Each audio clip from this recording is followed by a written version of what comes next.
G'day there. Today I want to talk to you about hand-rearing baby birds. I'm Tony Guestier, bird vet and director of Vetafarm Australia. I've been making and using hand-rearing formulas for over 25 years. For a bird keeper, to be able to hand-rear baby birds is a great privilege and a joy, but it is not without its frustrations and tears. Let's see if we can give you a few hints that will help smooth the way to successfully rearing those little guys who are so important to us.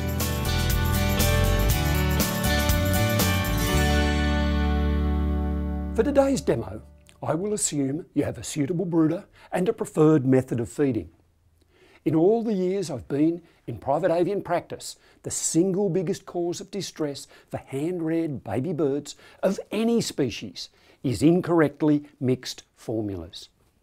How could this be so, you might ask? It should be simple. Yes, it should be simple, but mistakes can often cause the ultimate demise of the baby. So let's keep it easy. Let's start from the basics and mix up a batch of formula. Firstly, get all the things together you're going to need. Formula, measuring spoon, bowls, hot water, mixing fork, feeding tools, and of course the baby.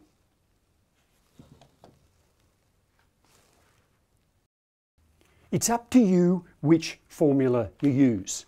Obviously, I use the Vetafarm product. That's the one I formulated, that is the one my company produces, and that is the one I stand behind. But there are many other good products on the market. Your choice.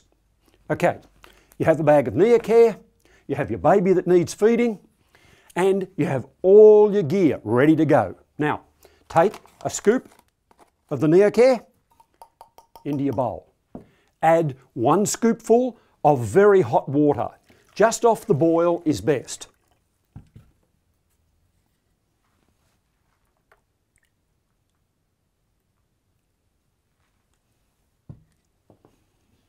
Now, take your trusty mixing fork, and I mean fork, not a spoon. Big note to self, only mix formula with a fork. A bit of vigorous mixing will work it into a paste. Keep working it until it's smooth. Just a little mini tip here. Mix that way round so that you force the formula down through the prongs of the fork. Gets the lumps out more quickly. Once you've got it to a smooth paste, now add a further 3 scoopfuls of cool water. Not cold, just cool. Out of the tap is okay. So 3 small scoops. Now, just with this scoop, just by way of explanation, the big end is 20 mils, the little end is 5 mils. Hence, we're using 1 to 3/4 in terms of hot water to cold water. Okay? Again, more mixing. You need to give it some time for the formula to take up the water. It's important not to feed the formula until it is stable. That means until it's stopped absorbing water. Keep mixing. It'll keep absorbing water. Take your time. It might take you 1 or 2 minutes of mixing. Now this batch that I'm mixing up here will give us about, give or take, 40 mils of usable formula. Okay, so keep mixing until it falls through the prongs of the fork.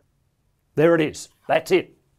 I can't stress enough that this is one of the simple mistakes that I mentioned before that people make that creates problems. Don't feed until the formula has stopped absorbing water, because if it hasn't stopped absorbing water, then it will be too dry, and the dry feed will cause crop dehydration and crop stasis. When you have it like this, you can feed with confidence. Get this step wrong and you'll find yourself in serious trouble. Really important. Next, we need to make sure that the temperature is correct.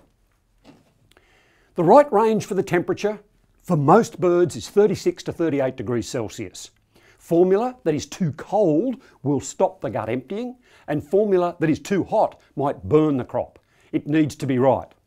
Another note to self, do not use a microwave to heat baby formulas.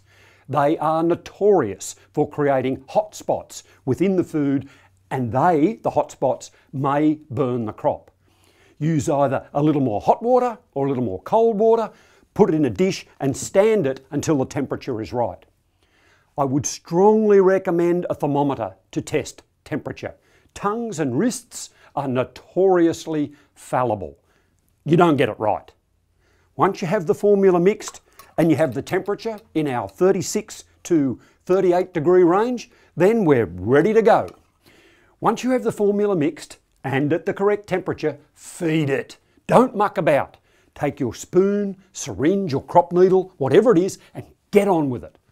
I normally use a crop needle.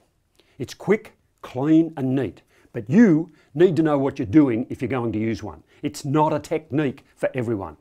Here we have the baby, we have some mixed food, we have our feeding equipment of choice, away we go. Next time, we'll be looking in more detail at choosing the feeding equipment that suits you. Until then, good luck and have some fun hand feeding those babies.